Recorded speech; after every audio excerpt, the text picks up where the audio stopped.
देखिए, सबसे पहली बात हमने 6 चीज़ों पे गौर किया था, है ना? पहला जो क्या था वक्रता केंद्र, दूसरा मुख्य अक्ष, तीसरा प्रकाशीय केंद्र, चौथा फोकस, दूरी और प्रकाश, उसके बाद मैंने बताया था आपको वक्रता त्रिज्या और तीसरा अंत में जो है वो लेंस का द्वारक होता है। तो ये 6 चीज़ है और 6 चीज़ों पे हम अच्छी तरह से बात करेंगे। चलिए, आगे की हम बात करें यहाँ पे, ठीक है ना? तो यहाँ पे देखिए, सबसे पहली बात है कि वक्रता केंद्र क्या होता है। तो ऐसा समझिए कि आपने सुना होगा, अभी जस्ट मैंने बताया था कि लेंस जो होता है वो पारदर्शक होता है ना? है ना? पारदर्शक पदार्थ का टुकड़ा होता है जो दो निश्चित ज्यामिति से घिरा हुआ रहता है, उसको हम क्या कहते हैं? लेंस कहते हैं। अब बोला जाता है लेंस जो है ना, जिन पारदर्शक गोले का भाग होता है ना, उस गोले का जो केंद्र होता है उसी को हम क्या कहते हैं? वक्रता केंद्र कहते हैं। ऐसे समझिए, ये एक प्रकार से क्या है?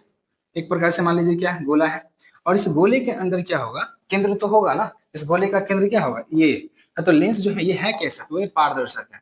याद रखिए, इसको हम क्या कहते हैं? पारदर्शक टुकड़ा है, ठीक ना? टुकड़ा, ठीक। तो लेंस पारदर्शक, लेंस जिन पारदर्शक टुकड़ा का भाग होता है ना, उस गोले का जो केंद्र होता है, उस गोले का क्या होता है? इसको हम क्या कहते हैं? केंद्र कहते हैं। उस गोले का जो केंद्र होता है इसी को हम क्या कह देते हैं? वक्रता केंद्र कह देते हैं। क्या कहते हैं? वक्रता केंद्र कहते हैं ना। वक्र जिसे घुमाए उसी को हम क्या कहते हैं? वक्रता केंद्र कहते हैं। तो लेंस जिन पारदर्शक गोले का भाग होता है उसका जो केंद्र होता है उसी को हम क्या कहते हैं? वक्रता केंद्र कहते हैं, ठीक। आगे अगर हम बढ़े, यहाँ पे मुख्य अक्ष क्या होता है? तो देखिए, उसी प्रकार से लेंस जिन गोले का भाग होता है उस गोले का जो केंद्र है उसको मिलाने वाली जो सरल रेखा होता है उसी को हम क्या कहते हैं? मुख्य अक्ष कहते हैं। अब मान लीजिए, आपको मैंने बताया था जो लेंस होता है वो कुछ इस प्रकार से होता है ना? लेंस ऐसा समझिए, ये कौन सा लेंस हम लिख रहे हैं यहाँ पे, ध्यान से समझिएगा।